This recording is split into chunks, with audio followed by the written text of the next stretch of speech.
दरभंगा नगर निगम के पूर्व महापौर गौरी पासवान ने वार्ड नंबर 16 से किया अपना नामांकन दाखिल। नगर निगम चुनाव की तिथि घोषित हो चुकी है, जिसके तहत अब नामांकन की प्रक्रिया प्रारंभ हो चुकी है। इसी प्रक्रिया के तहत वार्ड नंबर 16 से गौरी पासवान ने अपना नामांकन दाखिल किया है। जब इस संदर्भ में उनसे पूछा गया कि आखिर आपकी वार्ड की स्थिति काफ़ी ख़राब है, तो उन्होंने कहा कि जब मैं महापौर था तो मेरी वार्ड की स्थिति काफ़ी अच्छी थी, लेकिन विगत 5 साल से मेरी वार्ड की स्थिति काफ़ी ख़राब हो गई है। यह सीधा इसका श्रेय हमारे जो घोटालेबाज पूर्व पार्षद हैं उसके ऊपर जाता है। पहले स्थिति काफ़ी अच्छी थी, लेकिन स्थिति को ख़राब करने में हमारे पूर्व पार्षद का बड़ा हाथ है।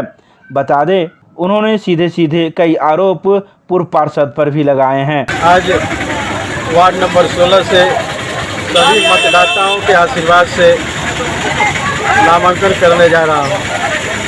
यह सोच लेके जा रहा हूँ कि जो गरीब गुरबा है, वंचित समाज के लोग हैं, जो वर्षों से विकास से कटा हुआ है, वैसे लोगों को विकास से कैसे जोड़ना है।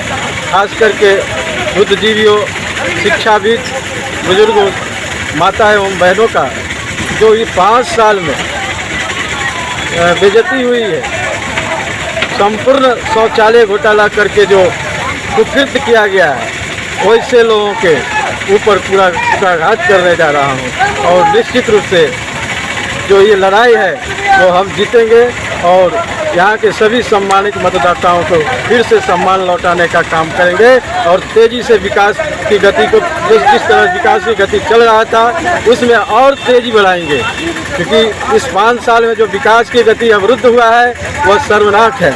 ऐसा गति कभी नहीं अवरुद्ध हुआ। वार्ड 16 में ही नहीं, पूरे दरभंगा नगर निगम जिस तरह से बदनाम हुआ है उसका हम हिसाब करेंगे। वैसे लोगों को उस नगर निगम में प्रवेश नहीं होने देंगे जो नगर निगम को शर्मसार किया और शहर के जनता को शर्मसार किया है। 5 साल पहले जब मैं पद पर था उस समय इस तरह की घिनौना स्थिति नहीं था। उस समय लगातार हमने विकास की गति दिया और समुचित जल निकासी कैसे हो उसका हमेशा चिंतन करते थे और जल जमाव नहीं होने दिया। आज जो स्थिति है यह घोटालेबाज के कारण है।